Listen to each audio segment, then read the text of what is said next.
I just want to like be around for a long time, be, you know, known as an artist and a writer like around the world, and, you know, kind of respected as someone who's really stands up for what they believe in. And I just want to keep making music, keep writing songs, and I want to do this for a long time. I wanted to copy your eyeliner. That's a 70-year-old Avril Lavigne back in 2002 during our very first interview with her. She's now 34. She just released her first new album in more than 5 years. Yeah, it's called Head Above Water. The album is partly inspired by Avril's battle with Lyme disease. It's good to see you, though. Hi, Avril. When you look back at footage like that, you were like, okay. It makes me laugh. Does it? I was a baby. What you said, though, is that you wanted to be doing this for a long time. You feel like you're true to that? And I mean, yeah, with the whole experience of everything I just went through, I didn't really know if I'd still be making music after getting sick with Lyme disease and being stuck in bed, but I turned to music, and it was really healing for me, and it showed me how much, like, music is in my soul, in my body, in my blood, and I wasn't even thinking about making a record. In fact, I was like, am I even going to be making music or working? Like, Really? And I just started writing from my bed. So I wrote Head Above Water, the first single from my bedroom, and Warrior. And those are the first 2 songs I wrote about my health battle. And I spent like 3 years making this record while I was going through that whole healing process. And the music really became healing for me, and I really turned to it. And it gave me a lot of strength, and it made me feel better. And it was so good for me to have like that goal and something to look forward to and to reach for. And anytime I would go write or record, which I was recording in my home studio at that point, I would just feel so much better. And it would take me out of like everything I was going through with like a physical, you know, like battle, but also like emotional when you're in such like a crazy place like that. So yeah, looking back at that clip, here I am, still making music, years later, just still making loving music, and more than ever. And this, you know, really, truly. Well, let's. So, Avril, with this song, is this the first one you wrote? It was. And how are you feeling during this time?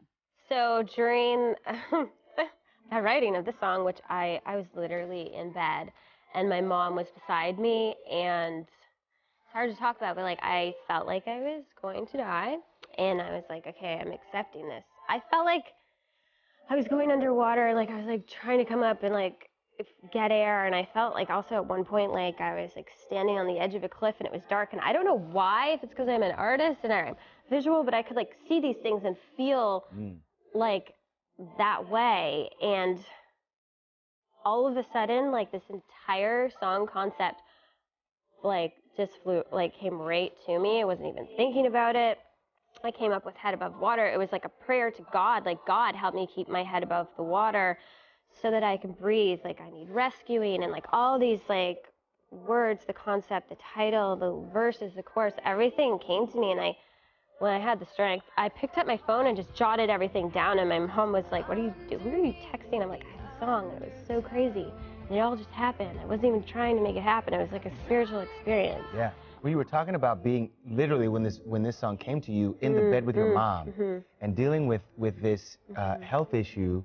I can imagine was a part of it affected the entire family. What was it like? How was your mom there to support you? How was she there helping you? I mean, my mom moved in with me for 4 months. My dad came and stayed with me, and you know, Chad was there for me.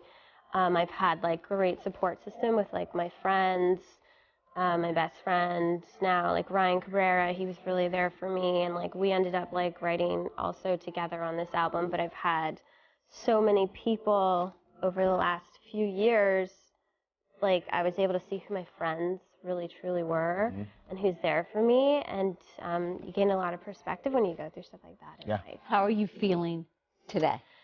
So I feel good today, and I'm so happy to be here. And sounds like you say today, like you take it day by day, though. It definitely is a day by day thing, and I think it's like, you know, part of like it depends on what I go through, but I'm doing so much better, and I turn and I look back to like how far I've come.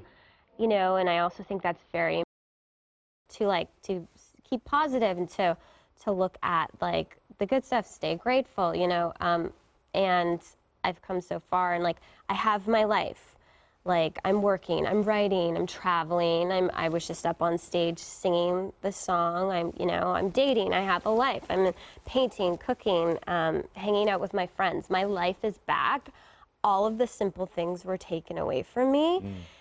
Just getting up in the morning, going and having a cup of coffee, or being able to enjoy a glass of wine at the end of the day. And now I have that back, and I'm really grateful. Do I have to like monitor myself, stay healthy? Yes, but like anybody. Right. You know, we feel our best when we eat healthy, sleep well, blah, blah, blah. Oprah said, do not take your body for granted. Yeah. Do not do it. You said people who really know you. You learned a lot about people in your life, too. Yeah, I saw like a lot of friends disappear, and I couldn't believe it. And I just felt like so alone. But then during that experience, and now more than ever, you know, I keep my group small, and like I know the people that are there for me, and just there's like more love than ever. Kit is my group. So, I mean, That's all we got. What I got. You're welcome to